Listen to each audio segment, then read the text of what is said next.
ቹና የተወደዳችሁ ተመልካቾቻችን ዛሬው እንደተለመደ አንድ ርዕሰ ጉዳይ ይዘንላችሁ ቀርበናል። ፕሮግራሙ አዘጋጅተን የምናቀርብላችሁ እኔ ሙልጌታ ደስታና የስራ ባለደረባዬ ሀጋዚ አብራ እንዲሁም ሞላ ስቱዲዮ ባለሙያዎቻችን ጋር በመሆን ነው። እስከ መጨረሻ እንድትከታተሉን በአክብሮት እንጋብዛለን። እንኳን ደህና መጣ ሀጋዚ። እንኳን ደህና ቆየህ ሙልጌታ። እሺ ያው በዛሬው ውይይት የምናደርገው በአገው ህዝብ ላይ መጠነ ሰፊ የሆኑ ችግሮች አሉና እነዚህ ችግሮች መንስኤያቸው ምንድነው መፍትሄዎቻቸውስ ምንድነው የሚሉ ነው የምናየው የሚሆነውና ስለዚህ ወደ ቀዳሚ የሆነ ጥያቄው በአገው ህዝብ ላይ እየደረሰ ያለ በደል ኢኮኖሚያዊ፣ ፖለቲካዊና ማህበራዊ ምንድነው የሚመስለው የሚለውን ነገር እስኪ እንይ። ያው አመሰግናለሁ ሙልጌታ። ያው በአገው ህዝብ ላይ በመጀመሪያ የአገው ህዝብ ቀደምት ከሚባሉ ህዝቦች ነው። በቀደምትነቱም ግንባር ቀደም ከሚባሉ የኩሽ ነገድ ህዝብ መሆኑ ይታወቃል። እንደ ቀደምትነቱ ደግሞ ብዙ ታሪካዊ አመጣጥ አለው። በወቅቱ ካገዛዞቹ ሂደት በተሻለ ሁኔታ የመጣበት ሁኔታ ነበር። በዛ ሰዓት ራስ ገዝነትም በራስ መስተዳደርም በሁሉም ነገሮቹ ራሱ ችሎ ሲኖር የነበረ ህዝብ ነው። ዛሬ ላይ ሆነን በምናይበት ግን እንደ ቀደምትነቱ ይህ ህዝብ ከድህነት ወለል በታች የሚኖርበት ሁኔታ ነው ያለው። ይህም ማህበራዊ ችግሮቹ በምናይበት ሰዓት በአገው ምድር ላይ የትምህርት ሁኔታ ስናይ ትምህርት ቤቶቹ ዳስ ትምህርት ቤቶቹ በጥላ ስር ይህ የሚባል በ21ኛ ክፍለ ዘመን ይኖራል ተብሎ የማይገመት የትምህርት ሂደት ነው ያለው። ከመጀመሪያ ሲጀመር ትምህርት ላይ ስርዓተ ትምህርቱ የአገው ህዝብ ራሱ በራሱ እንዲማር ህገ መንግስቱን ይፈቅዳል። ህገ መንግስቱ ላይ በተቀመጠው መሰረት በራሱ ቋንቋ በራሱ ስርዓተ ትምህርት ተዘጋጅቶለት መጽሐፍቶቹ በአግባቡ አይደርሱለትም ነበር ቀደም ብሎ ከነበረው ሁኔታ። አሁንም ይሄ ዝግጅት አልተደረገበት። የቋንቋ ማዕከል ተብሎ የተከፈተው እንኳን ወዲያው እንዲዘጋ ነው የተደረገው። ዋናው ምንድነው? ቀደም ብሎ የመጣው ትርት የአገው ህዝብ ራሱ ቀን አድርጎ እንዳይሄድ የሚያደርጉ አሳሰቦቹን የመጡበት ነው። ቀደም ብሎ በነበረው የተዛባ አመለካከት ይህ ህዝብ ከተማረ ይህ ህዝብ የተሻለ ነገር ካለው ወደ ነበረበት ወደ ቀድሞ ገናናነቱን ይመለሳል የሚል የተዛባ የራሳችን ጉዳይ ይጠፋብናል ብሎ የሚያስቡ አሳቢዎች ይህን በማድረግ የመማር ማስተማር ሂደቱ በተቀላጠፈና በተሻለ ሁኔታ እንዳይካሄድ ትምህርት ቤቱ ዳስ ከዛ አለፍ ሲል ደግሞ ሃይ ስኩል ደርሶ ምንም ቴክኒክና ሙያ ወይም ደግሞ ሌሎች እንትኖች የማይገኝበት አለፍ ብሎ ዩኒቨርሲቲ የተከለከለበት እንደ ዞን ይህ ህዝብ ዞን ተብሎ ተቀምጦ ነገር ግን በዞኑ አንድም የተሻለ ትምህርት ቤት የሚባል የሌለበትና ተማሪዎች በመማር ማስተማር ሂደት ችግር ሲንገላቱ በዳስ ላይ ባለፈው ባየናቸው ዝናብ ሲመጣብን ወደ ቤታችን እንሄዳለን።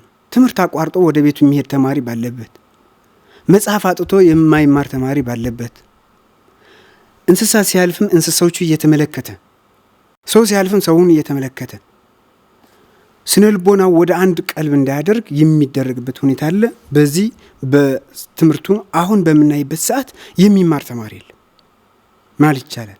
አሁንም በዚህ ከተፈናቀለ በኋላ አብርገሌ ወርዶ ጻግብጅ ወርዶ ተማሪዎቹ መማር ማስተማሩ በየቀበሌው በየቦታቸው በየትምህርት ቤታቸው እንዳይሄዱ የሚያደርግ ሁኔታ ነው የተሰራው። ተማሪዎቹ እዛ ላይ ሄዶ እንዳይማሩ ነው የተደረጉት።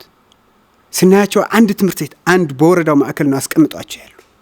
መምህራኖቹም ተማሪዎቹም እዛ በየቀበሌው ያሉ ከ36 37 ትምህርት ቤት በላይ ግን ሳይማሩ እዛ ማዕከሉ ላይ አንድ ማዕከል ብቻ የመማር ማስተማር ትምህርት እያስተማር ነው ተብሎ ይሰራል። ነገር ግን አገራዊ ተወዳዳሪ ሆኖ የሚኒስትሪም የማትሪክም ተፈታኞች የሚሆኑበት ሁኔታ ነው ያለው። እዚህ ጋር አንዱ ትልቁና የመጀመሪያ የትምህርት ቤት መገንባት ችግር ከትምህርት ቤት መገንባት ብቻ አይደለም፣ ያቅርቦት ችግር ከአቅርቦቱ ብቻ አይደለም። ዛሬ ላይም ራሱ በዚህ በጦርነቱ ከተጎዱ አካባቢዎች አንዱን የአገው ህዝብ ነው። በሁለቱ መካከል ባለው ሁኔታ በዚህ ጦርነት ላይ ከተፈናቀለ በኋላ ምንም ነገር የማያገኝበት በትምህርቱ በጤናው ስንሄድም በተመሳሳይ በጤናና በምግብ አቅርቦት በምናይበት ሰዓት የተሻለ ሆስፒታል የሌለበት፣ የተሻለ ጤና ጣቢያ የሌለበት፣ የተሻለ ጤና ኬላ የሌለበት፣ በዚህ ላይም በርካታ ችግሮች እየደረሱበት ያለ ህዝብ ነው። ወላድ በመንገድ ላይ አምቡላንስ ታጥቶ ወይም ደግሞ በዚህ ላይ ወደ ቦታውን ገብቶ ማውጣት ያልቻሉበት በስበብ ወደ ቀበሌዎች ወርዶ መስራት ያልተቻለበት ሁኔታ ነው ያለው። ይህም መስተካከል ባለበት ደረጃ እንዲስተካከል በተደጋጋሚ ከሚመለከታቸው የጦርነቱ ከዚህ ሰላም ስምምነት በኋላ አካባቢ ላይ የተሻለ እይታዎች አሉ። በተሻለ እይታ እንዳለ ሆኖ ግን ወደ ህዝቡ ተደራሽ የሚደረጉ ነገሮችን ተደራሽ እየሆነ አይደለም። የመድኃኒት አቅርቦት የለም፣ ምግብ የለም። ህዝቡ ተፈናቅሎ እስካሁን ወደ ቀዬው ያልተመለሰበትና አንድ ቦታ ላይ አጭቆ ይዘውት ያለ ምግብ የሚያኖርበት ሁኔታ ነው ያለው። ሌላኛው የትራንስፖርት ችግር ያለበት፣ ይሄ ትራንስፖርትን በምናይበት ሰዓት መንገድ አልተሰራም። ከመጀመሪያው በተለያዩ 4 ማዕዘን 5 ማዕዘን መንገድ በጎንደር ዋግምራ መግባት ይችላል፣ በጎንደር ላሊበላ መግባት ይችላል፣ በጋሸና ላሊበላ ሰቆጣ መግባት ይችላል፣ በኮረም ሰቆጣ መግባት ይችላል፣ በተንቤን ሰቆጣ መግባት ይችላል። በየትኛውም በሳህላ ሰየምትና በደሃና ተደርጎም ሰቆጣ መግባት በሁሉም ማዕዘኖች መግባት የሚችልበት መንገድ እያለ ነገር ግን በገጠር መንገድ የሚኖርበት አካባቢ ነው። ይሄ ምንድነው? የመንግስት የትኩረት ማነስ ነው። ተደጋጋሚ ህዝቡ የነበሩትን ማህበራዊና ኢኮኖሚያዊ ችግሮች የአመራሩ የትኩረት ማነስ 5-6 ጊዜ የመኪና አደጋ ተከስተዋል በዚህ 2 ወር ውስጥ። በዚህ ላይ 13 በላይ ህይወትን ታጥቷል። ከዛ በላይ ደግሞ የአካል ጉዳተኞች ሆነዋል። ይሄ በዋናነት ዋና ምክንያት እነዚህ እያደረገ ያለ የመንግስት ባለስልጣናትን የሚሰጡትን ትኩረት ነው። ትኩረት አልሰጡበትም። ምናልባት እሱም ችግር ከሰቆጣ ዝቋላና ከሰቆጣ አብርጌሌ ያለው መስመር ይመስለኛል ይህንን ችግር እየተከሰተ ያለ ያው የሚታወቅም ስለሆነ ይህ ህግ አካላትም ባሉበት ነው ይሄ ችግር እየተከሰተ ያለውና እሱም እግረ መንገዱ ግልጽ እንዲሆንላቸው ለተከታታዮቻችን ብዬ ነው። ልክ ነው ሙሌ። በዋናነት የዝቋላና የአብርጌሌ ብለን ብንወስድም እንደ አገው እንደ ዞኑ በዞን ደረጃ ያለው የትራንስፖርት ችግር ይሄ ነው የሚባል አይደለም። የመንግስት ባለስልጣኖችን ራሱ የባለስልጣን መኪና ወረፋ ይዞ የሚጭንበት ሁኔታ ነው ያለው። እነዚህ መኪኖች ቀደም ብሎም ተደጋጋሚ ስንጠይቀው ስንናገረው የነበረ ከአንዱ ቦታ የሚገርም ቀደም ብሎ አህያም ተጭኗል። በመኪና ሰሊጥ አህያ ሲጭኑበት ይሄ የተለመደ ተግባር ነው። ይሄ መጫኑን አይደለም። የመንግስት መኪና ለመንግስት አገልግሎት ለህዝብ አገልግሎት መዋል ሲገባው የትራንስፖርቱ አላግባብ ትራንስፖርት ያስከፍሉታል። የህዝብ ናቸው መኪኖቹ፣ የህዝብ ናቸው ተብሎ ለስም ግን ህዝቡን ይበዘበዝባቸዋል። ወረፋ ይዞ እንደ የመንግስት ግብር የሚከፍሉ ነጋዴዎች መኪና ቆመው እነዛ የመንግስት መኪናዎቹ ግን ያለ ግብር በመንግስት ባለስልጣን ነዳጅ ህዝብን ያጓጉዛሉ።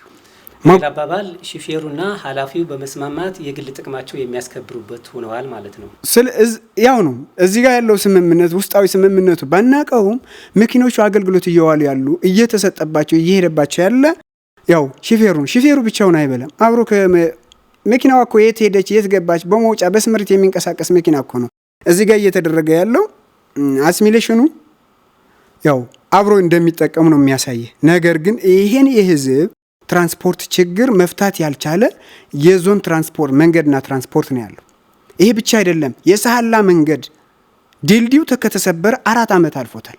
ህዝቡ የሳህላ ወረዳ ከዞኑ መገናኘት አይችልም። የጻግብጂ ወረዳ ከዞኑ መገናኘት አይችልም። ይሄ ችግር ተደጋጋሚ እናነሳለን። እስካሁንም ጭላንጭሎች አሉ። ይሰራል ተብሎ ለሚዲያ ፍጆታ ለመድረክ ፍጆታ ወደ ሚዲያ ይቀርባል። ሚዲያ ላይ ከቀረበ በኋላ ግን እስካሁን ድልድዩን አገልግሎት አልሰጠም። ያለበት ሁኔታም ያው የሚታወቅ ስለሆነ ተስፋ ቆርጫለሁ የሚልም አሁን በቀረው ጊዜ መንግስት ከዚህ በላይ ስንት ድልድይ ስንት ነገር እየተሰራ ለዚህ ህዝብ ትኩረት ካለ መስጠት ካልሆነ በስተቀር ተስፋ የሚያስቆርጥ ጉዳይ አልነበረም። አሁንም ህዝቡ ክራማት እየመጣ ነው ያለው። በዚህ ላይ ጎርፉም ምኑም በተለያዩ አደጋ እየተከሰተ ነው ያለው። የምናያቸው እንኳን ተደጋጋሚ በውሃ የሚወሰዱ ሰዎችና እንስሳ ቀላል የሚባል አይደለም። ይሄ ሌላኛው የማህበራዊ ችግሩ ነው። ስልክና መብራት ብናይ ተደጋጋሚ መቆራረጦች መስራት እየቻለ እንዳይሰራ የማድረግ ጉዳይ አለ። ምሳሌ ማንሳት ይቻላል። አንድ ወረዳ ከአገው ክልል ወረዳዎች ከአገው አካባቢ ወረዳዎች አበርገሌ ወረዳውን መውሰድ እንችላለን። ማዕከሉ በአበርገሌ መብራት ይሰራል። ቀደም ብሎ ሲሰራ የነበረ የወርቃዲን መብራት ግን ከአበርገሌ ላይ አበርገሌ አዲኖች ወይም ደግሞ ሳምቤዲ ስላለበት ተብሎ መብራቱ ተቋርጦ ነው ያለ። እስካሁን አልተሰራም። በምክንያት የሚደረገው ሂደት ይሄ ትክክል አይደለም። ከየትኛውም አካል ተግባብቶ መሰራት ያለበት የህዝብ አገልግሎት መሰጠት ያለበት የሚመለከተው አካል አገልግሎት እንዲያሰጥ ማድረግ አልተቻለም። በዚህም በምናይበት ምሳሌ አነሳን እንጂ ሌሎች አካባቢዎችም የስልክና የመብራት ተደጋጋሚ የሆነን ችግር ይፈጠርና ስልክ ማቋረጥ፣ ኢንተርኔት ማቋረጥ ይህ ህዝቡን ችግር አለማየት ነው። ይሄም ያው አመራሩ ግንባር ቀደም ሆኖ ሞጋች አመራርም የለም ብለን መውሰድ እንችላለን።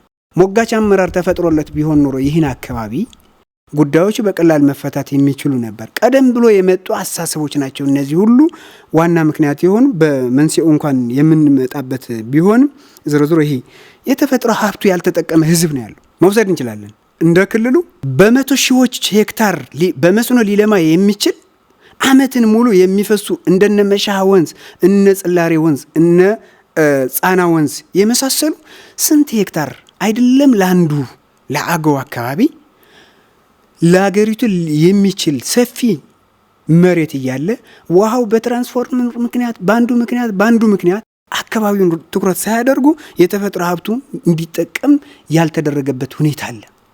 የተከዜ ውሃል የተከዜ የአሳ ሀብቱ በአግባቡ ወጣቶች ተደራጅቶ አገልግሎት እንዲሰጥ የሚያደርግ አሳሰብ በአመራሩ ላይ አልታየም። አሁንም ተደጋጋሚ ችግሮች ናቸው። እነዚህ ወጣት ስራ አጥ ሆኖ የሚሄድበት ዋና ምክንያቶቹ የተለያዩ የመሰረተ ልማቶች አካባቢ ላይ ማቋቋም ሲገባቸው ይሄ ሳይደረግ በቀረበት ጊዜ ይህን ችግር እየሆነ ነው ያለው። አሁንም መፍትሄው ምንድነው የሚለው በመፍትሄው የምንመጣበት ቢሆንም የተፈጥሮ ሀብታችንም ይሄ እንትን ነው። ሌላኛው የዚህ ማህበራዊ ችግር ብለን የምንወስደው የአገው ህዝብ ድምጽ ሆኖ የሚያገለግል ሚዲያ እንዲኖር እንኳን ጥረት አልተደረገም። ማየት ይቻላል። በተደጋጋሚ አሚኮ ማየት እንችላለን። የአገው ህዝብ ችግሮቹን አንድ ቀንም ተንፍሽ ብሎ አያውቅም። አንድ ቀን የሚያቀራራው ጦርነት ነው፣ የሚጎስመው ጦርነት ነው። ጦርነት ጉሰማ ለኛ ምንም አይበጀን። በመጀመሪያም ስንናገረው የነበርን ለኛ ልዩ ኃይል አይደለም የሚያስፈልገን፣ ሌላ አይደለም የሚያስፈልገን ሚዲያ የሚያስፈልገን የኛ ድምጽ ሊያጎላ የሚችል የሚያስፈልገን በእኛ ችግሮች መፍትሄ የሚያስቀምጥ አካል ነው የሚያስፈልገን እየተባለ በመጣበት አንድ ሚዲያ የሚተነፍስ ከዚህ ባስ ብሎ ሚዲያዎቹ ሌላ ችግር ያለባቸው ዋልታ መውሰድ እንችላል። በቅርብ ጊዜ ያስቀመጠው ሙልጌታ ማጋጣሚ ሰምተው ሊሆን ይችላል። ያው በብዛትም ይሄ ችግር እላፊ መብት ለብሔረሰብ ዞኖች ሰጥታቸዋል። አንዱ ተቀባይ አንዱ ሰጪ የሚሆን አማራ ሰጪ አገው ተቀባይ የሚሆንበት በየትኛው ሚንስ ነው? በየትኛው መንገድ ነው? ንዑስ ብሔረሰብ ብሎ የሚጠሩ እኮ እነሱ ናቸው። ራሳቸው ችሎ በብሔር የሚደራጁ አካባቢዎች ብሔር ሆኖ እያሉ ንዑስ ብሔር የተባለ በሳይኮሎጂካል በሰዎች ላይ ጠባሳ የሚጥል ስያሜ በመስጠት እየተሰራብን ያለ ይሄ ሰጭና ነሽ ለዶክተር ይልቃል ከፋለ የዋልታው ቴሌቪዥን ጋዜጠኛ ስሜነ ባይፈርስ ያቀርበውን የኛ በአገዎች ላይ ያለው ጥላቻ ምን አይነት እንደሆነ ማየት ይቻላል። ያለውን ይሄን ፕሮፓጋንዳ ሲሰራባቸው ነበር ተባለ። ምን አይነት ፕሮፓጋንዳ ነው የተሰራው? እናንተ ጭምቶች ናችሁ ወይም ሰንፋችኋል። ምን እንዲደረግ ስንል ተፈለገ ነው? አገው ላይ ያልተደረገ ችግር ያልተቀመጠ ችግር ያልተላለፈ ችግር አለ እንዴ? እስካሁን እኮ በአገዎች ላይ ሰሚት አጥቶ ጥያቄ ጠይቆ አካባቢውን በችግር ውስጥ እንዲኖር መኖሩን እየታወቀ ጆሮ ዳባ ልበስ ብሎ በአይነ ቁራኛ የሚመለከቱ የአገው ችግር መለመኛቸው እየተጠቀሙት፣ ነገር ግን የአገው ችግር ማውጣት የማይችሉ ሚዲያዎች ናቸው ያሉ። ለመለመኛ ግን ይጠቀሙባቸዋል። የአገው ፎቶ ተጠቅመው ይለምናሉ። አማራ ተራበ፣ አማራ እየተገደለ ነው ይሉታል ማለት ነው። አዎ የኛ ችግር መለመኛቸው አዳምጡትም አያዩትም እንዳንል እያዩት መሆኑን ማሳያው እየለመኑበት ነው። ነገር ግን በሚገርም ሁኔታ የዚህ ህዝብ ችግር በሚዲያው እንኳን ችግሮቹ ድምጽ ሆኖ መውጣት እየተቻለ ሚዲያዎቹም በአንዱ አካባቢ የሚወግኑ አሁንም ተደጋጋሚ እላፊ ሰጥታችኋል፣ ለብሔረሰቦቹ ልዩ መብት ነው የሰጣችሁ፣ እናንተ ይህን አይገባችሁም እየተባሉ በሏቸው፣ ቁረጧቸው፣ ፍለጧቸው የሚል ዘመቻ አይነት ልክ በቅማንት ወንድሞቻችንም የተደረገው ፕሮፓጋንዳ ተሰራባቸው። ቅማንት እኮ ከነ ቤተሰቦቻቸው 5-6 ቤተሰቦቻቸው የተገደሉት አንድ ቤት ላይ ነው። በእንደነዚህ አይነት ሚዲያ ዘመቻ ነው። በእንደነ እሳት የመሳሰሉ ዘመቻ ነው። ሚዲያዎቹ ለአንድ ወገን ኢትዮጵያዊ ነን ብሎ በኢትዮጵያዊነት ይናገሩና አለፍ ብሎ ግን ገለጽ ስታደርጋቸው ውስጣቸው ምን ሆኖ ይገኛል? ብሔርተኞች ሆኖ የብሔር ፖለቲካ ሌላ ሲሰድቡ ይቆዩ፣ መልሶ ግን ብሔርተኞች ሆኖ ታገኛቸዋል። የዜጎች መብት አስከባሪ ይመስሉና ከዛ አለፍ ሲሉ ግን ከውስጥ ካባቸው ራቆቱን ሲወጣ እዛ ላይ ማንነታቸውን እየተገለጠ እነዚህ ሚዲያዎችንም የዚህ ህዝብ ድምጽ የማይሆኑ እነዚህና ሌሎች የማህበራዊ ችግሮችና ኢኮኖሚያዊ ችግሮች አሉ የሚል ነው ያለኝ በእኔ። ያው አንተ ተጨማሪ ካለ? እሺ ሀጋዜ እዛ ጋር እኔ የምጨምረው ምንድነው ችግሮቹ ባይዘወይ ስር የሰደዱ ናቸው። ቀደም ብለው የመጡ ናቸው። አሁን የተፈጠሩ አይደሉም። በጣም ሰፋፊ ናቸው። እንያቸው ከተባለ ከመጀመሪያ ጀምሮ ማለትም የዛጉዌ ስርወ መንግስት ሲወድቅ ችግሮቹ ተደራራቢ የሆኑ እንደመጡ የሚታወቅ ነው። አሁን ዘርዝረንም ስለማን ጨርሳቸው ማለት ነው። ነገር ግን በአሁን ሰዓትም ደግሞ ይባስ ብሎ ምንድነው እየሆነ ያለው የሚለውን ነገር ማየት ብንችል የተሻለ ይሆናል ማለት ነው። በኢኮኖሚም በፖለቲካም በማህበራዊም በሁሉም ነው ያገው ህዝብ እየተበደለ ያለው ማለት ነው። በዚህም አትንቀሳቀስም በዚህም አትሄድም የሚለው ልክ ታፍኖ እንደነበረው ሁሉ ከዛ ይባስ ብሎ በበለጠ ታፍኖ እንዲኖር እንዲሁም የማጥፋት ስራ ነው እየተሰራ ያለ ማለት ነው። ቀደም ብሎ ምን ብለን ነበር ማለት ነው? ያገውን ህዝብ አውቆ ሰፈራ በማለት ምን በማለት የተለያዩ ቦታዎችን ወደ ማፈናቀል እየተሰራ ቆይተዋል ማለት ነው። በሚዲያም ስናስተላልፈው ቆይተናል። ለምሳሌ ወደ ወልቃይት የማን መሬት እንደሆነ ይታወቃል። ነገር ግን ያገው ህዝብና የትግራይ ህዝብ ለማጣላት ሆን ተብሎ እርዳታ የለንም፣ ነገር ግን ኑ ወልቃይት ሰፈራ ሂዱ የሚለውን ዘመቻ ሲካሄድ ነበር። አልተሳካላቸውም። ምናልባት በሚዲያም ሲጋለጥ ህዝቡም ፈቃደኛ አልሆን ሲላቸው የቀረበት ሁኔታ አለ እንጂ እንዲያ ነበር ማለት ነው። ሰሞኑም እንደሚታወቅ ያው ወልቃይትና ምዕራብ ትግራይ የአማራ ክልል ነው ብሎ የአብርገሌ አመራሮችም መግለጫ አውጥተዋል ማለት ነው። ኤፍቢ ላይም አለ፣ በስነ ስርዓት ወደ መገናኛ ብዙሃን የተሰራጨበት ሁኔታ አለ ማለት ነው። ይህን ሁሉ ምንድነው ያገውን ህዝብ ተቆርቋሪ ከመሆን ይልቅ ለስልጣናቸው የመረሯጥ ሁኔታ ነው ያለው። ያገው ባለስልጣናት ወይም ብልጽግና ጋር ሆነው ያገው አመራሮችን የሚሉ ለአገው ህዝብ እያዩ ሳይሆን ፖለቲካዊ ትርጉም ሰጥተው እየሰሩ ሳይሆን የግል ጥቅማቸው ነው እያስቀድሙ ያለው። አሁን እቺ እውነት የሚያውቁት ሆኖ አይደለም። ስለ ወልቃይትና ስለ ሁመራ የሚያውቁት ታሪክ ኑሯቸው አይደለም። ነገር ግን ህዝቡ በማጣላት ሆን ብሎ የአማራ እሊቶችን ለማስደሰት ስልጣናቸው ከጊዜ ወደ ጊዜ እያሻሻሉ እንዲሄዱ የሚደረግ ሴራ ነው ማለት ነው። እውነት ከሆነ ግን በኢኮኖሚ ደረጃ ስናይ አሁን ክረምት ነው። ምንም አይነት የሚበላ የሚቀመስ የለም። አዲዮኖች ይውጡልንና ህዝባችን ራሳችን እንምራ፣ እርዳታም ሆነ የተለያዩ ግብአቶች እናቀርባለን ብሎ ነው የገቡ። አዲንም ችግር የለውም እንደዛ ከሆነ ብሎ ፈቃደኛ ሆኖ ወደ ቀበሌዎች ወጥቶላቸዋል። ግን በብልጽግና አመራሮች ተይዘው ያሉ ወረዳዎች ምንም አይነት ግብአት እያገኙ አይደለም። ለምሳሌ ምርጥ ዘር እየተገኘ አይደለም። እነሱ ከመጡ ምንም አይነት ግብአት የለም። በተለያየ መንገድ መረጃ ስለምናገኝ ማለት ነው። እርዳታም ቢሆን ምንም ነገር የለም። መጀመሪያ እንደመጡ እዛ ጥንተዋት የመጣች ናት መሰለኝ የተወሰነ ሰጡ። እሱም እነሱ ጋር ለነበሩት ነው የሰጡ። እዚህ ለነበሩ ምንም አይነት እርዳታ አልሰጡም። ህዝቡ ላይ ምን አይነት ልዩነት እየፈጠሩም እንደሆነ ማየት ይቻላል ማለት ነው። ለፖለቲካ ፍጆታ ነው እየተጠቀሙት ያሉ እንጂ ህዝቡ የኛ ነው ብሎ ህዝቡን ለመምራት ፍላጎት እንደሌላቸው የሚያሳይ ነው የሚሆነው። አሁን ምርጥ ዘርና መዳበሪያ መቅረብ የሚገባው ነው፣ ግን ምንም ነገር የለም። ምንም ነገር የለም። ግን ከላይ ስላልቀረበ ሳይሆን ትኩረት ሰጥቶ የሚሰራ ሰው ስለጠፋ ነው። የመድኃኒት አቅርቦት የለም። የብልጽግና አመራር ባሉበት ነው እያልኩኛለሁ ማለት ነው። የተለያዩ የአገው ወረዳዎች ማለት ነው መድኃኒት እየገባ አይደለም። በተለይ አጎራባች አካባቢዎች ነው እየታከመ ያለ የአገው ህዝብ ማለት ነው። የተፈናቀለውን ሳይሆን ያልተፈናቀለው በቦታውም ያለም ቢሆን ወደም ጠልቶም ልክ ቅድም እንዳልነው ያለ አግባብ የትራንስፖርት ክፍያ እየከፈለ ህገወጥ በሆነው አከፋፈል ወደ ተለያዩ አካባቢዎች ነው አብዛኛው ወደ ትግራይ አካባቢ እየመጣ ነው የሚታከመው ማለት ነው። እና ይህን ሁሉ መቅረፍ አልተቻለም። ሰሞኑ ደግሞ ይባስ ብሎ ምንድነው እየተባለ ያለ አዲኖች ግቡ ወይም ትጥቃችሁ ፍቱ አይነት ማስፈራሪያ አይነት። ስለዚህ በአንድ ጎን የሰላም ድርድር የሚያደርጉበት አለ፣ በአንድ ጎን ደግሞ የጦርነት ነጋሪት ሲጎስሙ ታያቸዋለ ማለት ነው።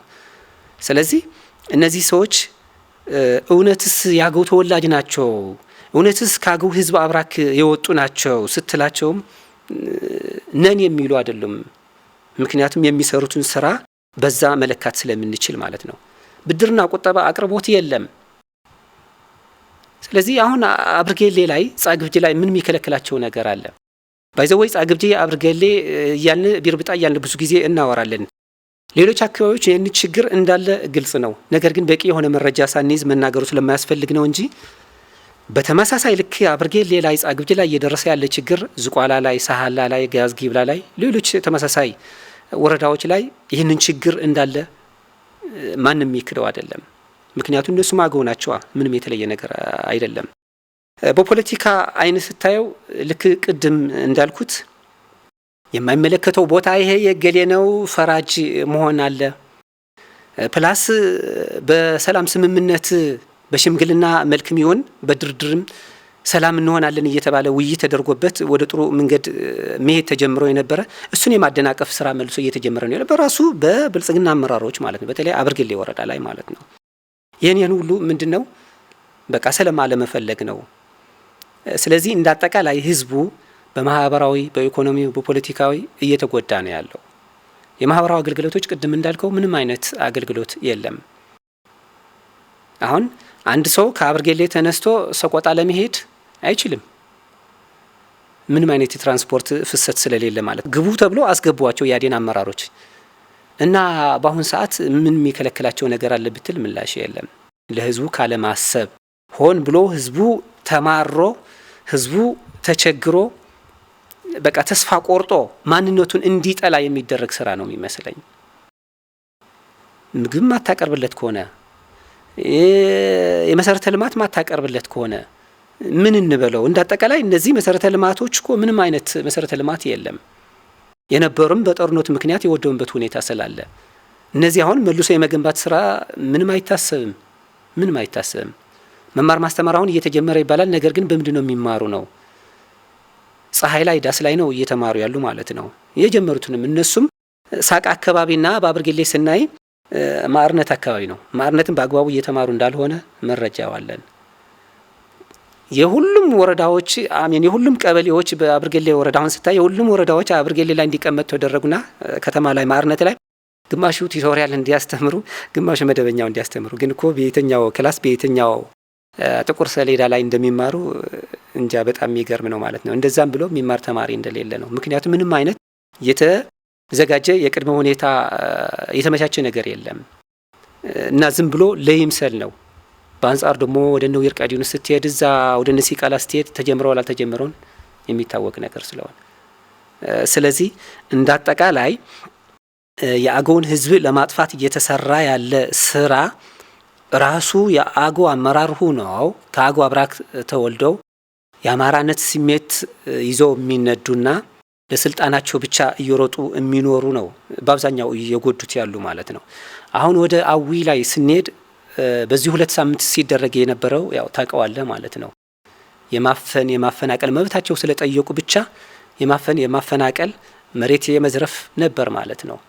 ኢቭን ኢፍ ቦታውን ከዚህ ወደዚህ እንደዚህ ነው እየተባለ ከመሬታቸው ተቆርሶ ለሌላ አካባቢ ወደ ምዕራብ ጎጃም የመስጠት ሁኔታ ነበር ማለት ነው። ስለዚህ ይህን ሁሉ ምንድነው በቃ ህዝቡ ተማሮ ማንነቱን ረስቶ በቃ እሺ እንደዛ ከሆነ እኔ አማራ ነኝ በቃ ትቼዋለሁ አገውነቴ ብሎ ማንነቱን እንዲያጠፋ የሚደረግ ሴራ መሆኑ ነው የሚያሳየውና ሚዲያም ቅድም እንደተባለው ለአገው ህዝብ ድምጽ የሚሆን ሚዲያ የለም ማለት ይቻላል።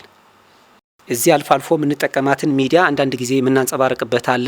ከዛ በዘለለ ግን እንደ ክልል እንደ ዞን ለአገው ህዝብ ድምጽ ሊሆን የሚገባው ሚዲያ የለም፣ አልተዘጋጀም። ይህን ሁሉ ምንድነው አንዱ የማጥፊያ ስልት ስለሆነ የማንቂያ መንገድ ሚዲያ ስለሆነ ሚዲያ የራሱ የሆነ ሚዲያ ከተቋቋመለት ብዙ ነገር መስራት እንደሚችል ስለሚታወቅ ይህን ሁሉ አፈና ነው። ድምጽ የሚሆነው ሚዲያ አልተገኘም። እንዳልከው አሚኮ በአገው ስም የተቀመጡ ጋዜጠኞች አሉ። ግን አንድም ቀን ስለ አገው ችግር አንስተው አያውቁም። የሚያነሱት አንዳንድ የመስኖ ልማት የሚሆን የምን የሚሆን ሲታይ ሂደው እንደዚህ ያለ ይላሉ። ራሱ በብልጽግና የወደሙ ተቋሞችን አዴን ነው ያወደመው ወይም ህዋት ነው ያወደመው ለማለት ሂደው ያልሆነ ፕሮፓጋንዳ ሲሰሩ ታያቸዋል። ስለዚህ የአገው ምሁራንም ራሱ ለአገው ህዝብ ድምጽ እየሆኑ ነው እየሆኑ አይደለም የሚለው በጣም አሳዛኝ ሁኔታ ነው ያለውና ምናልባት የዚህ ችግር ምንድነው የዚህ ሁሉ መንስኤ ምን ስለተፈለገ ነው የሚለውን ነገር ብናይ የተሻለ ነው የሚሆነውና እስኪ ምናልባት አንተ ያለህን ሐሳብ ይሄን ሁሉ በደል እየደረሰ ያለ ይሄን ሁሉ ግፍ እየደረሰ ያለ እንደዚህም አመራሮችም ዝም ብሎ እያዩ ያሉ ከምን አንጻር ነው ምን ስለተፈለገ ነው የሚለውን ነገር ለማየት እንሞክር። እዚህ ጋር መንስኤው ምንድነው ብትለው በመጀመሪያነት ቀዳሚ ሊሆን የሚችለው የተዛቡ አመለካከቶች ናቸው። እነዚህ የተዛቡ አመለካከቶች የመጡት ዛሬ አይደለም። ቀደም ብሎ የሰሎሞን ስርወ ንግስነት ከሚባል ጀምሮ የመጣ አስተሳሰብ። ይሄ ደግሞ እንዴት መጣ ቢባል በሸዋውያን የመጣ አስተሳሰብ። አገቦች የሰሎሞን ዘር ግንድ ስለሌላቸው መንግስትነት አይገባቸውም፣ ሌላ አይገባቸውም የተባለ ብዙ ሴራ ተሰርቶበታል። በህዝባችንም በመጽሐፍ ቅዱስም ሳይቀር መጽሐፍ ቅዱስ በምንላቸው በተለያዩ በእነዚህ ክብረ ነገሥት፣ ገድለ ተክለ ሃይማኖት፣ ፍትሐ ነገሥት፣ ዜና መዋዕል፣ ተአምረ ማርያም በሚባሉት እየጻፏቸው ገድል ተብሎ በተጻፉት በሙሉ ትርክት ነው የተጻፈው። ይሄ ትርክት አንዱ መጽሐፍ ላይ ተአምረ መባዓ ጽዮን ማርያም በሚባለው ላይ ምንድን ነው የሚለው? ንግስነትን ልሰጥህን ወደ ኢትዮጵያ ሂድና አገቦች አጥፋቸው አለውን። እሱም እንደተባለው እሺ ፈጽማለሁ ብሎ ወደ ኢትዮጵያ መጣ። አገቦችም አጠፋለት፣ ንብረታቸውም ማረካቸው። ክብሩ ይስፋ ለመድኃኔዓለም። ፈጣሪ ራሱ ለፈጠረው ህዝብ አጥፋልኝ ብሎ ሰው በሰው እንዲጠፋ ለአንድ ነገድ አዘዘ ብሎ ነው የሚተርኩ ማለት ነው። ስለዚህ ይህን ተብሎ እንግዲህ ፈጣሪ ብሔር ያውቃል ማለት ነው። እንደዚህ ተብሎ የተጻፈ መጽሐፍ ቅዱስ በቤተ ክርስቲያን ተቁሞ በአውደ ምሕረትም ቁሞ ይነበባል። ህዝባችንም የተዛባ አመለካከት እንዲይዝ ተደረገ። ሃይማኖትና መንግስትነትን አጠናክሮ አገረ መንግስትን መስርቶ ለብዙ ዘመናን ለበርካታ ሺህ ዓመታትን ኢትዮጵያን በአንድ ወጥ አስተዳደር ያስተዳደሩ ህዝቦች ነበሩ። ይህ አስተዳደራዊ ሁኔታቸው ለመንፈግ ወደ ቀደምትነታቸውን እንዳይመጡ በመስጋት ግን ንግስና አይገባቸውም፣ የሰሎሞን ዘር ያልሆነ ንግስና አይገባም ተብሎ አንበሳ ዘእምነገደ ይሁዳ ለሚለው ለመውሰድ እንኳን የተሰራው ትርክት ብንወስድ ኩሻውያን የሆኑ ብሔሮች ሴማውያን ናቸው ብሎ የተረኩ ሰዎች ናቸው። ቀደምትነትን ጠልቶ መጤነትን የወደዱ ሰዎች ናቸው። ኢትዮጵያን የመሰረቱት ግን ኩሻውያን ናቸው። ይህንን ያችን ንግስነት ይሄ ብቻ አይደለም። ከዚህ በላይ ሌሎች የዩዲት ጉዲት ታሪክ ሲነሳ ሌላውም ሲነሳ የተዛቡ አመለካከቶች፣ እነዚህ የጥበብ ባለቤት የሆኑ ህዝቦች እነ ውቅር አብያተ ክርስቲያናትን ያነጹ ህዝቦች ጠባብ ናቸው፣ ቀጥቃጭ ናቸው የሚል የተዛባ አመለካከት ወደ እነሱ ያሉበት ከሄዳችሁ ትጎዳላችሁ ተብሎ ለህዝብ ሲነገር የመጣ ነው። ማንሳት እንችላለን። ወበዛ ማርያም ላይ ያለው ብራና መጽሐፍ ማጋጣሚ ሆኖ ሲታይ 3 የአገው ሸይጣኖች አሉ ይላል። ሸይጣኑን እንኳን ራሱ 3 የአገው ሸይጣን ተብሎ ቦራ፣ ሽውርትና ዳማት የሚባሉ ሸይጣኖች ናቸው ብሎ ይተርካል። ዳማት የሚባለው ጻግብጃ አካባቢ ሂዶ የቀረው ሸይጣን ነው ይሉት። መጽሐፉ ላይ ነው የተጻፈው፣ እኔ አይደለም እየተናገርኩ፣ መጽሐፉ ላይ ያለውን ነው ቃል በቃል እየተናገርኩ ያለው። ሁለተኛው ቦራ የሚባለው ደግሞ ወደ ቦራ አካባቢ ወደዛ አካባቢ ከሄዳችሁ ሸይጣን አለ ነው። ሽውርት የሚባለው ደግሞ ወደ ሳምሪያ አካባቢ ያለው ቦታ ነው። እነዚህ የአገው ሸይጣኖች ናቸው ተብሎ መጽሐፍ ላይ ብራና መጽሐፍ ላይ በህዝብ የሚነበብ መጽሐፍ ላይ ተጽፎ ተቀምጧል። ማየት ሸክ ማድረግ ስለሚቻል በቤተ ክርስቲያን ውስጥም ራሱ ገብቶ የተዛባ አመለካከት እንዲኖር ተደርጓል ማለት ነው። የሐሰት ፕሮፓጋንዳ ሲረጭ ነበር። ሃይማኖት የላቸውም፣ እነዚህ ህገ ልቦና ናቸው፣ ከእንጨት ነው የተደቀሉት፣ አባት የላቸውም። ብቻዋን ስታድር ነበረች ሴትዮዋን። መምህር ገብረ ኪዳን ደስታ አንድ ጊዜ ታሪኩን በደንብ ገልጾ ትተውት ነበር። የቅማንት አገው ብንወስድ በነገራችን ላይ አገው 9 የዘር ሀረጎች አሉት። ከነዚህ የዘር ሀረግ በሚል በአንድ መጽሐፍ 3 ይላል፣ በአንድ ደግሞ 9 ይላል። ከነዚህ ቅማንቶች ናቸው። ብቻዋን ስታድር ነበር ሴትዮዋና ሸይጣኑ ሂዶ ከሷ ጋር አደረ። ከዛ ቅማንት ተወለደ ተብሎ ሲተረክ የመጣ የተዛባ አስተሳሰብ እነዚህና መሰል ሂደቶች በህዝባችን ላይ ያደረጉት እንትን። ከዚህ በኋላ ህዝቡ የራሱ ማንነት እንዳይናገር እኔ አገው ነኝ እንዳይል መጀመሪያ በስነ ልቦና እንዲወድቅ ተደርጓል። ለሚመጣው ሐሳብ እንኳን እኔ አገው ነኝ ብሎ ራሱን በራሱ እንዳይሞግት ከሌሎች ብሔሮች ከሌሎች ማንነቶች ሂዶ እንዲወሸቅ የሚያደርጉ አስተሳሰቦች ቀደም ብሎ በትርክት ተሰርቷል። እነዚህ አስተሳሰቦች እስካሁንም አልወጡ። አገው ነን ብለን ብንወጣ እንጎዳለን የሚል አመለካከት በህዝባችን በራሱ በአገው ህዝብም አድሯል። ራሱ በራሱ ለማንነቱ እንዳይታገልም አድርገውታል። ዛሬ ላይ አሁን ላይ ጥሩ ጅምሮች አሉ። ራሴን በራሴን ላስተዳድር ብሎ ሌላኛው እዛ ጋር መንስኤው የራሱ ክልል እንዳይኖረው ስለተደረገ የራሱ ክልል ካለው ህገ መንግስታዊ መብት ነው። ራሱ በራሱ ማስተዳደር ይችላል። ታሪኩ ማወቅ ይችላል። ባህሉ ማወቅ ይችላል።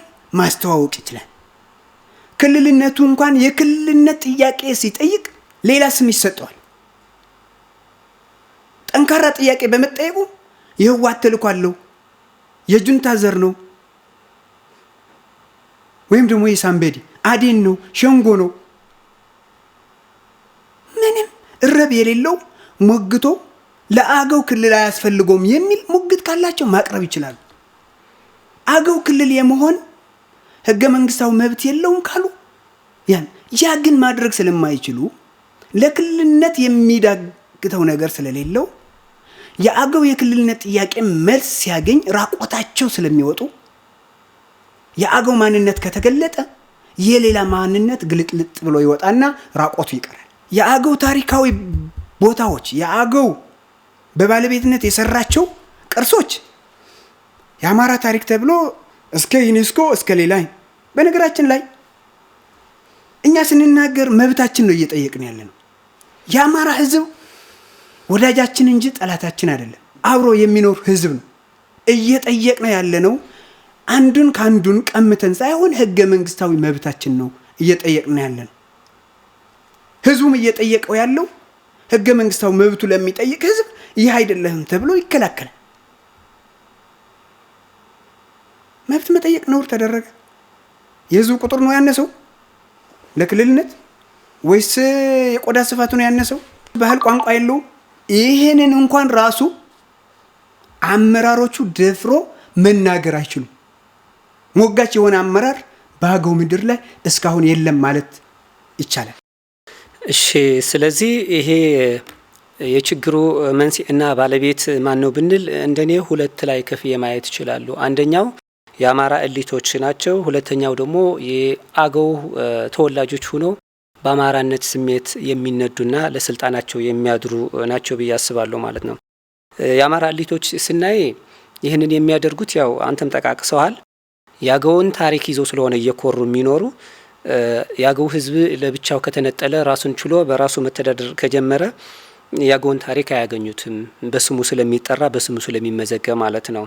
እንደዚህም በአገው ህዝብ የሚመጣውን በጀት እንደ ፍላጎታቸው ማሽከርከር አይችሉም ማለት ነው። በአሁን ሰዓት እኮ ለዘኑ ተብሎ የሚበጀተውን እንደፈለጉት ነው የሚያሽከረክሩት ማለት ነው። ስለዚህ ህብረተሰቡን እንደፈለጉት አጭቀው በመያዝ በጀቱን በመጠቀም ታሪኩንም በመሰረቅ ተጠቃሚ ስለማይሆኑ ህዝቡ በተለያየ መንገድ እንዲጎዳ በተለያዩ አጋጣሚ ማንነቱ እንዲጠላና ቋንቋውን እየጠፋ ባህሉም እየደበዘዘ እንዲሄድ የሚደረግ ሴራ ነው ይህን ሁሉ ችግር እያደረሰ ያለ።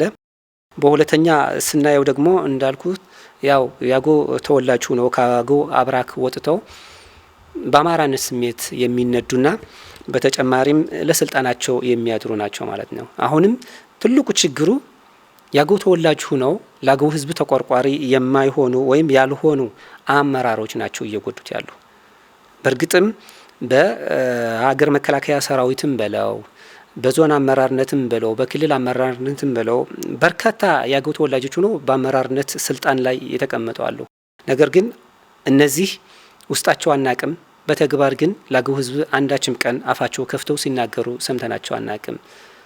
ስለዚህ እነሱ ባሉበት ቦታ ተጽዕኖ ፈጣሪ ሆነው መስራት ቢችሉ አገው የራሱን ክልል ተፈቅዶለት ራስ በራስ የመተዳደር መብቱ ተከብሮለት በቋንቋው መጻፍ፣ በቋንቋው መናገር፣ በቋንቋው መመራት፣ በቋንቋው ታሪኮች መጻፍና መማር ማስተማሩን በዛ ልክ የማይሆንበት አጋጣሚ አልነበረም። ከዚህ ችግርና ከዚህ ሰቆቃ የማይላቀቅበት መንገድ አልነበረም። ቅድም እንደጠቃቀስከው በርካታ የተፈጥሮ ሀብት የታደለ ህዝብ ነው። ነገር ግን እንዲጠቀም አልተደረገም። ሁኔታዎች አልተመቻቸለትም። የተመቻቹትን ቢሆን በምን መልኩ ነው እየተሰሩ ያሉ የሚለውን ነገር የሚታወቅ ስለሆነ ማለት ነው። ስለዚህ ዋናው የአማራ እሊቶች ናቸው። በሁለተኛ ደረጃ ደግሞ የአገው ተወላጁ ነው ለስልጣኑ ወይም በአማራነት ስሜት የሚነዳ በሌላ አባባል በራሱ የማይተማመን መሪ ነው። ይህን ህዝብ እየጎዳና እያሰቃየ ያለው የሚለው ነገር ነው ማየት የምፈልገው ማለት ነው። ስለዚህ ራሴ በራስ የመተዳደር መብት እስካልተገኘ ድረስ ይህን ችግር አሁንም ይቀጥላል ማለት ነው። በሌላ አባባል ህዝቡም ሆነ በአመራርነት የተቀመጡም በራስ የመተማመን አቅሙ እየተዳከመ ነው እየሄደ ያለ። እንደፈለገው እንዲናገር በማንነቱ ኮርቶ እንዲናገር የማድረግ እድሉ ጠባብ የሆነ የመጣበት ሁኔታ የተለያዩ ምክንያቶች በመደርደር ቅድም የጠቃቀስናቸውን ጨምሮ ነው ማለት ነው። ስለዚህ የዚህ መፍትሄስ ምንድነው የሚሆነው የሚለውን ነገር ብናይ ችግሮቹ እነዚህ ካነሳን የችግሩ ባለቤትም ይሄ ከሆነ መፍትሄ ምን ብናደርግ ነው የተሻለ የሚሆነው የሚለውን ነገር ማየት ብንችል እዛ ጋር ዝሮ መንስኤዎቹ ችግሮቹ ያስቀመጥናቸው እንዳለው ነው። ከዛ በላይም አሉ። በመጀመሪያነቱ ግን ትልቁ አሁን መንስኤ ነው ብዬ በማስቀምጠው ያመራሩ የአካባቢው ተወላጅ ልጆች ለማንነታቸው ክብር አለመስጠታቸው ይሄ ትልቁ ድርሻ የሚይዘው ነው። እንዳንባል ተብሎ የቅኝ ግዛት አመለካከትን ይዞ እየተገዙ መኖር፣ ስልጣኔ እንዳልቀማ ብሎ አስቦ መኖር፣ ህዝብ ወክላለሁ ማለት እንትን የለው። በዚህ እንኳን ራሱ ወደ መፍትሄውም ተመሳሳይ መሄድ ይቻላል። ምክር ቤቶቻቸው አገው ክልል መሆን አለበት ብሎ መወሰን ያልቻሉ ናቸው። አንድ ዝቋላ ወረዳ ብቻ ነው ደፍሮ አገው ክልል መሆን አለበት ብሎ ያስወሰነ አመራር። ነገር ግን የህዝብ ተወካዮች ናቸው፣ ህዝብ እንወክላለን ይላሉ። በአግባቡ የሚጠይቅ አካል ከሌለ እንዴት ክልል ይሰጣል? ይሄ ጥያቄ ለሚያነሱ የሚኮረኩሙ አመራሮች ናቸው። ልማትን ጠይቆ የሚያመጡ የሚከለክሉ ናቸው። ማንሳት ይቻላል። አበርገሌ በግል ፕሮጀክት ተነድፎ እንኳን ከተለያዩ ዶኖሮቹ ፈንድ በማፈላለግ 80 ሚሊዮን የሚያክል ገንዘብ ተገኝቶ ቴክኒክና ሙያ የሚያስገነባ ገንዘብ ተገኝቶ የተከለከለበት ነው። ይሄ ምንድነው? ሌላ ፖለቲካ ከመስጠት ለወጣቶች ለስራ አጥ ይቀንሳል፣ ለህዝቡ አገልግሎት ይሰጣል። 8 ትምህርት ቤቶች ስታንዳርድ የጠበቀ ትምህርት ቤት እንገንባና ቦታ ሳውቁን እየተባለ የተከለከለበት እኮ ነው። ታጥቶ እኮ አይደለም፣ ሆን ተብሎ እኮ ነው እነዚህ ህዝቦች እየተደረገ ያለ። እነዚህና መሰል መፍትሄው ምንድነው ያልከኝ እንደሆነ እነዚህ ላይ ያስቀመጥናቸው ማህበራዊና ኢኮኖሚያዊ ፖለቲካዊ ችግሮች ተዳምሮ የሚመለከተው አካል መፍትሄ ሊያስቀምጥላቸው ይገባል። መፍትሄው ምንድነው? የመጀመሪያው አገው የራሱ ክልል እንዲኖረው ማድረግ ቁልፍና ዋነኛው መፍትሄ ነው እባላለሁ። የይሉኝታ አሳሰብ ሊወጣ ከተፈለገ የራሱ ምሁራኖች አሉ፣ የራሱ መዋቅር ሊኖረው ይገባል። እነዚህ የትምህርት ቤት ችግሮች፣ እነዚህ የጤና ጣቢያ ችግሮች፣ የሆስፒታል ችግሮች፣ የተፈጥሮ ሀብት አጠቃቀም ችግሮች እና ሌሎች ችግሮች መፍትሄ ሊያመጣ የሚችል የራሱ ክልል ሲኖረው በራሱ ቋንቋና በራሱ ዳኝነት ሲዳኝ ነው። የራሱ ቋንቋ ስንል አንዳንድ ሰዎች አገውነት አድርጎ የሚቆጥሩት የተዛባ አመለካከት ብለን ያስቀመጥ ነው። ቅድም በቋንቋ አድርጎ ብሔር በቋንቋ አድርጎ የሚወስዱ አመለካከቶች እነዚህን ሊቀረፉ ይገባል። አገው ስናየው ከ10 አይነት ቋንቋ በላይ ያሉት ከነዚህ እንደ ላስታ አገው በሚል የምንወስደው ወይም ደግሞ የዚህ የህምራ አገው ብለን የምንወስደው አካባቢ 3 ቋንቋ ተናጋሪ ህዝብ፣ አማርኛ፣ አገውኛ፣ ትግርኛ በቅደም ተከተል ይነገራል። ይህ የራሳቸው ፐርሰንት ይዞ ነገር ግን አገውኛ ተናጋሪው ብቻ ነው በራሱ ቋንቋ ስንል እዛ ውስጥም ስናስቀምጥ እነዚህ ቋንቋዎችም ጭምር አካቶ የመማር ማስተማሩም ዳኝነቱም ሌላውም በራሱ የአፍ መፍጫ ቋንቋ ሊዳኝና ሊማር ይገባል የሚል እንትን አለ። ይሄ ደግሞ ሊሆን የሚችለው የራሱ ክልል ሲኖረው ራሱ በራሱ ሲወስን ነው፣ ራሱ በራሱ ሲያስተዳድር ነው። የእኩልነት ጥያቄ ነው ያለው፣ የፍትሐዊነት ጥያቄ ነው ያለው። ስለዚህ የፌዴራል መንግስቱ የአገው የትጥቅ ትግል መርጦም ይሁን በሰላማዊ መንገድ እየታገለ ያለ ህዝብ ፍላጎቱ የማንነት ፍለጋ ነው። ስለዚህ የማንነት ፍለጋው ላይ ባለበት ደግሞ ፌዴራል መንግስቱ ማንነቱ ሊያስከብርለት ይገባል። እየተጠየቀ ያለው የትጥቅ ትግሉም አማራጭ እንደ አማራጭ የተወሰደ እንጂ መፍትሄ አይደለም። መፍትሄው ትልቁ ነገር የሰላም ጥሪ እያቀረቡ ነው። የሰላም ጥሪያቸው ጥሩ ነው፣ መልካም ነው። የሰላም ጥሪያቸው መልካም ነው፣ ግልጽ መሆን መቻል አለበት። የሰላም ጥሪ እየተደረገ ያለው እዛ ጋር እንዴት ነው ንግቡ ማለት ሳይሆን በምን መልኩ ነው የክልልነት ጥያቄው። ሌሎች እነዚህ የትጥቅ ትግል አንግቦ እየተንቀሳቀሱ ያለ አካላት መነሻ ሀሳብ አላቸውና የዛ ጉዳይ ኮንክሪት የሆነ ነጥቦች ተቀምጠው የስምምነት ሰነዱ ላይ መቀመጥ የሚገባቸው ነጥቦቹ ተወያይቶባቸው የጋራ አቋም የጋራ መግለጫ ተግባብተናል ሙሉ በሙሉ ከተባለ ለህዝብ ግልጽ ሊደረጉ ይገባል። በምን ዙሪያ ነው የተግባቡት? እንዴት ነው ሊሆን የሚችለው? ይሄ ህዝብ በችግር ነው ወይ የሚኖረው? እነዚህ ችግሮች መፍትሄ እንዲኖረው መደረግ ያለበት የራሱ ክልል ሲኖረው ነው። ሌላኛው ሚዲያዎች ነው። የራሱ ሚዲያ እንዲኖረው ማድረግ ነው። የራሱ ሚዲያ እንዲኖረው ከተደረገ የህዝቡ ያሉ ችግሮቹ ድምጽ ሆኖ እያጎላ ለህዝቡ ያቀርባል። በሰዓቱም ተደራሽ ይሆናሉ። ዓለም አቀፋዊ ተደራሽነትም ይኖራል። የህዝቡ አንድነት ሊኖር ይገባል። ህዝቡን አንድ መሆን ከዛ በተለያዩ ፖለቲካ ፓርቲም በተለያዩ ትጥቅ ትግልም ያሉ አደረጃጀቶች ወደ አንድ መጥቶ በአንድ ሆኖ የክልልነቱ ጉዳዩ ላይ በደንብ ትኩረት አድርጎ ሊሰሩበት ይገባል። ዛሬ ልዩነት ምንም አያስፈልጋቸው። የውስጣዊ ልዩነቶች አቆይቶ ውጫዊ ልዩነቶችን የክልልነት ጥያቄውን ላይ ሊያተኩር ይገባል። ሌሎቹ በመቀራረብና በመነጋገር የሚፈቱ የግልጸኝነት እንትናቸውና እነዚህ ከሰዓት አኳያ እነዚህና ሌሎች እንትኖች ምናልባት መፍትሄው ምንድነው ሊሆን የሚገባው የሚለውን ነገር ያገውን ህዝብ ራስ በራሱ መደራጀት አለበት፣ አንድ መሆን አለበት፣ ተመሳሳይ ስሜት ሊኖረው ይገባል። የተለያዩ አመለካከቶች ሊኖረው ይችላል። ነገር ግን ልዩነቶችን ወደ ጎን በመተው ከመጥፋት አደጋ ለመውጣት መደራጀት አለበት፣ አንድ መሆን አለበት፣ ስለ መብቱ መከራከር አለበት። ይህ ሲባል የክልልነት ጥያቄውን ሲመለስ ራስ በራስ የመተዳደር መብቱ የተከበረ ነው የሚሆነው። በቋንቋው መማር፣ በቋንቋው መጻፍ፣ በቋንቋው መሰነድ የተከበረ ነው የሚሆነው። ይህ የሚሆን ከሆነ ደግሞ ቅድሚያ ራስን በራስ መብቱ እንዲከበርለት ከሆነ የክልልነት ጥያቄው እንዲመለስ ስለሆነ አንድ ላይ መሆን አለበት የሚለውን ነገር ነው። የፈለገውን አመለካከት ይኖረው በአገውነቱ ግን አንድ ሆኖ ተመሳሳይ ጥያቄ ይዞ ሊጠይቅ ይገባል የሚለውን ነገር ለመጨመር ፈልጌ ነው። በመጨረሻ ላይ ግን አሁንም በተለይ ብልጽግና አሁን በያዛቸው አካባቢዎች ላይ አዴን ቆይቶ አሁን እኛን እንግባ ብለው በስምምነት በገቡበት አካባቢ ላይ ብዙ ችግሮች ነው ያሉና እባካችሁ እነዚህ ችግሮች አይናችሁ ገለጣ አድርጋችሁ ይዋቸው ማለት ፈልጋለሁ። ክረምት ነው፣ የምርጥ ዘር አቅርቦት፣ የማዳበሪያ አቅርቦት ይሄ በቀላሉ ሊፈቱ የሚገባቸው ነገሮች ናቸው።